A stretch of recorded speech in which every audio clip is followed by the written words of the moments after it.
విష్ణుమూర్తి దుష్టులను శిక్షించి ధర్మాన్ని కాపాడుట కోసం ప్రతి యుగంలో అవతరిస్తూ ఉంటారు. త్రేతాయుగంలో వసంత ఋతువు, చైత్రశుద్ధ నవమి, గురువారము, పునర్వసు నక్షత్రము, కర్కాటక లగ్నంలో మధ్యాహ్న సమయాన శ్రీరాముడు జన్మించారు అనే విషయం పురాణాల వల్ల మనకు తెలుస్తుంది. శ్రీరాముడి పట్టాభిషేకం, కళ్యాణం కూడా ఈ నవమి రోజే జరిగింది అని అంటారు. శ్రీరాముడు సూర్యవంశానికి చెందినవాడు.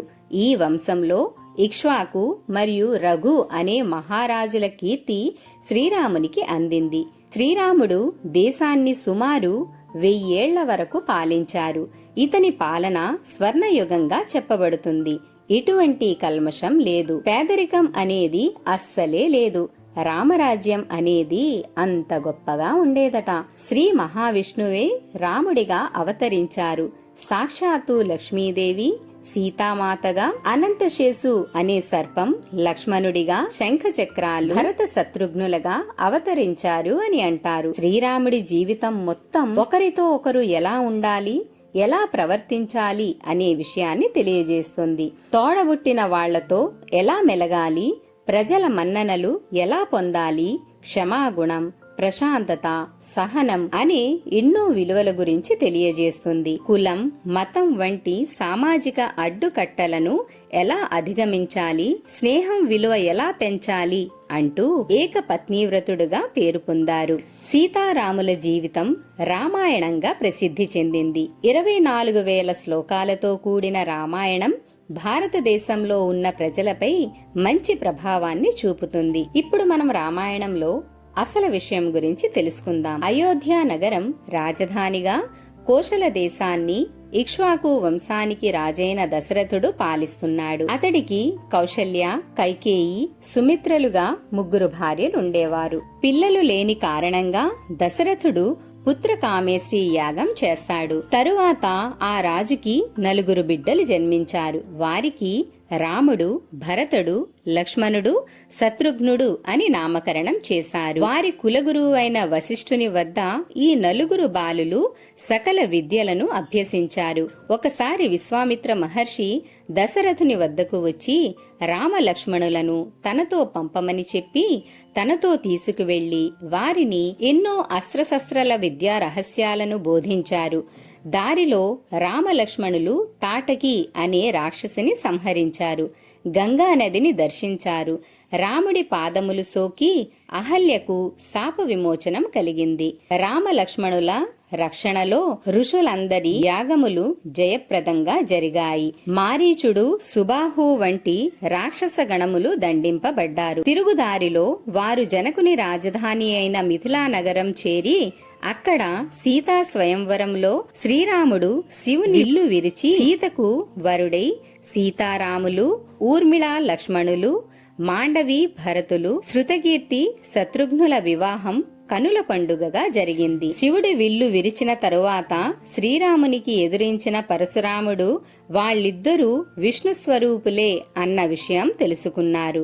ఇలా ఉండగా దశరథుడు రాజ్యభారాన్ని తన పెద్ద కుమారుడైన శ్రీరాముడికి అప్పగించాలని సంకల్పించారు. పట్టాభిషేకానికి అన్ని సిద్ధం చేశారు. అంతటా వేడుకలు జరుగుతున్నాయి. అదే సమయాన్న కైకేయి దశరథుడి దగ్గరకు వచ్చి తనకు ఇంతకు ముందు ఇచ్చిన 2 వరాల విషయాన్ని గుర్తు చేసి తాను దశరథుడితో ఇలా కోరుకుంటుంది. 1వది భరతుడికి పట్టాభిషేకం చెయ్యాలని, 2వది రాముడికి 14 సంవత్సరాలు వనవాసంగా పంపించాలని కోరుకుంటుంది. రాముడు తన తండ్రి మాట నిలబెట్టడానికి వనవాసానికి బయలుదేరుతాడు. తనతో పాటు సీతాదేవి, లక్ష్మణుడు కూడా బయలుదేరుతారు. దారిలో వారికి గుహుడనే విషాదరాజు కలిసి గంగా నదిని దాటించాడు.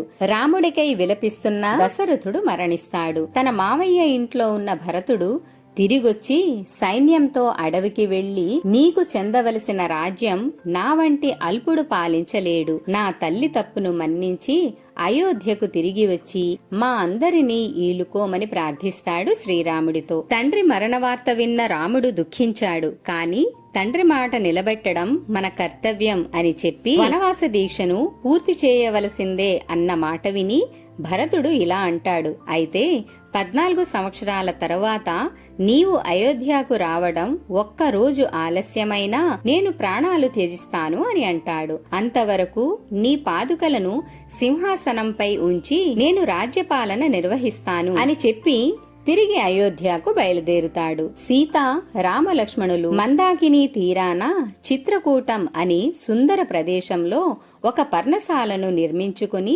జపతపాది కార్యక్రమాలు నిర్వహిస్తూ కాలం గడుపుతూ ఉంటారు. వీరు మహర్షుల ఆశ్రమాలను దర్శించి తరువాత గోదావరి తీరాన పంచవటి వద్ద పర్ణశాలను నిర్మించుకుని అక్కడ నివసిస్తూ ఉంటారు. అక్కడకు శూర్పణఖ అని కామరూపి అయిన రాక్షసి వచ్చి రామలక్ష్మణులను మోహించి సీతను తినేద్దామని సిద్ధపడుతుండగా లక్ష్మణుడు ఆ ముక్కు చెవులను కోసి పంపేస్తాడు. శూర్పణఖ కోపంతో తన కసి తీర్చుకుందామనే ఉద్దేశంతో తన సోదరులైన ఖర, దూషణలకు చెప్పి 14,000 మంది రాక్షస సైన్యంతో రాముడిపైకి దండెత్తేలా చేస్తుంది. శ్రీరాముడొక్కడే వారందరినీ హతమారుస్తాడు.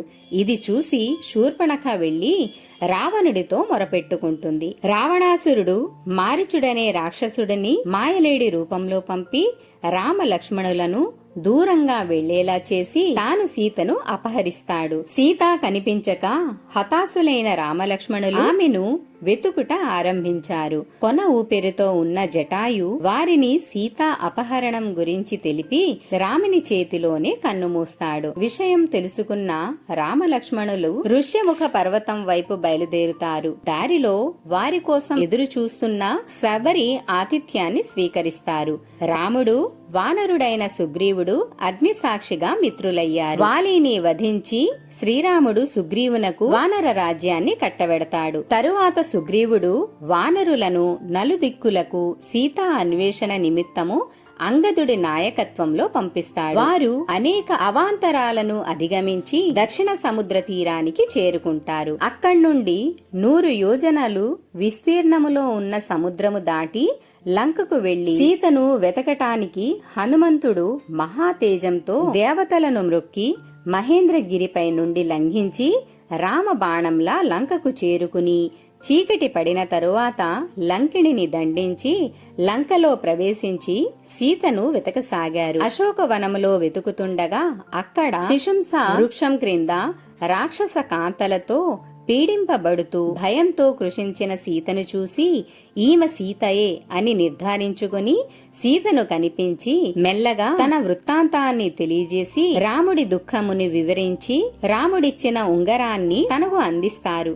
సీత దుఃఖించి అందరి క్షేమ సమాచారాలను అడిగి తెలుసుకుని రాముని గురించి వర్ణించమని కోరుతుంది హనుమంతుడితో. హనుమంతుడు భక్తితో రాముడి గురించి ఇలా వర్ణిస్తాడు. అజానుబాహుడు, సుఖ లక్షణములు గలవాడు, అత్యంత సుందరుడు అని రాముని గురించి, అతని సోదరుడైన లక్ష్మణుడి గురించి వర్ణించగా విని సీతామాత కన్నీళ్లు పెట్టుకుని తన చూడామణిని ఆనవాలుగా ఇచ్చి 1 నెలలో రాముడు తనను కాపాడడానికి రాకపోతే తాను బ్రతకనన్న విషయాన్ని శ్రీరాముడికి తెలియజేయమని చెప్పి హనుమంతుణ్ణి ఆశీర్వదించి పంపిస్తుంది. హనుమంతుడు ఉగ్రుడై వానరులను, రావణాసురుడు పంపించిన వీరులను, అడ్డు వచ్చిన వేలాది రాక్షసులను హతము చేసి చివరకు ఇంద్రజిత్తు వేసిన బ్రహ్మాస్త్రానికి వివశుడైనట్లుగా నటించి రావణాసురుడి వద్దకు వెళ్లి సీతమ్మను అప్పజెప్పి శ్రీరాముని శరణువేడి లంకను కాపాడుకోమని,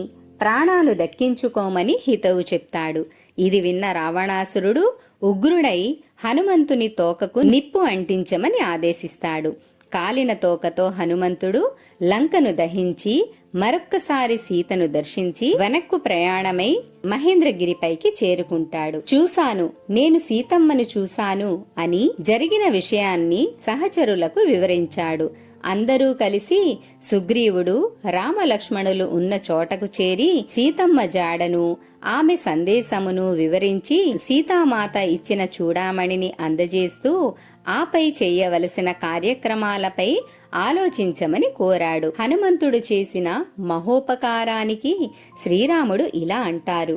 హనుమా, మా అందరి ప్రాణములను నిలిపిన ఆప్తుడవు నీవు, నీ వంటి దూత మరొకరు లేరు అని అంటూ గాఢాలింగనము కంటే నేను నీకు ఏమి బహుమతిగా ఇవ్వగలను అంటూ హనుమకు కౌగలించుకున్నారు. యుద్ధమునకు సరైన సమయము చూసి నీలుడి నాయకత్వంలో బ్రహ్మాండమైన కపిసేన సాగర తీరమునకు చేరుకుంది. ఇప్పుడు సముద్రము దాటుటకు అద్భుతమైన వారధి నిర్మాణం విశ్వకర్మ కుమారుడైన నలుడి పర్యవేక్షణలో జరిగింది. వానర సేనతో పాటు రామలక్ష్మణులు వారధి దాటి లంకను చేరారు. వానరసేన లంకను ముట్టడించారు.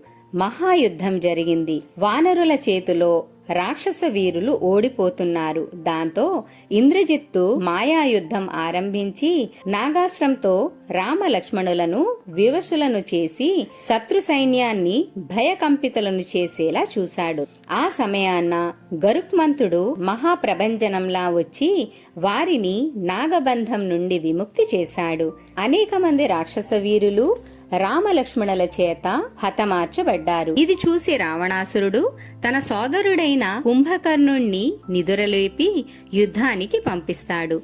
కుంభకర్ణుడు వానరులను నోట్లో వేసి నమిలి మృంగుతూ వానరసేనను నాశనం చేయసాగాడు. అప్పుడు లక్ష్మణుడి బాణాలు కుంభకర్ణుడికి కదలనివ్వకుండా చేశాయి. శ్రీరాముడు దివ్యాస్త్రములు వేసి వాడి భుజాలను ఖండించగా కుంభకర్ణుడు పర్వతంలా కిందపడి మరణించాడు. మరునాడు ఇంద్రజిత్తు బ్రహ్మాస్త్రాన్ని యుద్ధరంగంలో ప్రయోగించసాగాడు. దాంతో లక్ష్మణుడు మూర్ఛపోతాడు. అతడిని బ్రతికించడానికి సంజీవిని బూటి అనే ఔషధం మాత్రమే పనిచేస్తుందన్న విషయం తెలుసుకున్న హనుమంతుడు పర్వత సమేతంగా ఔషధమును తెచ్చి లక్ష్మణుడు జీవించేలా చేసి మరలా ఆ పర్వతాన్ని యథాస్థానంలో ఉంచి వచ్చాడు. లక్ష్మణుడు అన్నయ్య శ్రీరాముడి ఆశీర్వాదము పొంది హనుమంతుడి భుజాలపై ఆసీనుడై వెళ్లి ఇంద్రజిత్తును హతమార్చాడు. చివరిగా రామరావణ సంగ్రామం ప్రళయ కాలాగ్ని వల్లే చెలరేగింది. రావణాసురుడు అస్త్రంతో లక్ష్మణుడు గాయపడ్డాడు. శ్రీరాముడికి సహాయం కోసం ఇంద్రుడు మాతలిని సారథిగా పంపిస్తాడు. అగస్త్యుడు శ్రీరాముడికి ఆదిత్య హృదయాన్ని ఉపదేశించారు. శ్రీరాముడు రావణాసురుడిపైకి సరవర్షాన్ని కురిపించసాగాడు. రావణాసురుడి తలలు తెగి పడుతున్నా మరలా మరలా మొలుస్తూనే ఉన్నాయి. రామా, ఇలా కాదు, బ్రహ్మాస్త్రాన్ని సంధించు అని మాతలి అంటాడు. శ్రీరాముడు సంధించిన బ్రహ్మాస్త్రం నిప్పులు చిమ్ముతూ రావణాసురుడి గుండెలను చీర్చి తిరిగి మళ్లీ వచ్చి శ్రీరాముడి అమ్ముల పొదిలో చేరింది. రావణాసురుడు సంహారం తరువాత సీతామాత అగ్నిప్రవేశం చేసి తన ధర్మ నిరతిని లోకానికి నిరూపించుకుంది. సీత, రామలక్ష్మణులు అయోధ్యకు తిరిగి వచ్చారు. వైభవంగా సీతారాముల పట్టాభిషేకం జరిగింది. ఈ పట్టాభిషేకం అనేది శ్రీరామనవమి రోజునే జరిగింది అని అంటారు. ఈ వీడియో మీకు నచ్చితే లైక్, సబ్స్క్రైబ్ చేసి గంట సింబల్ని క్లిక్ చేయండి. మీ శ్రేయోభిలాషి సాయి శారద.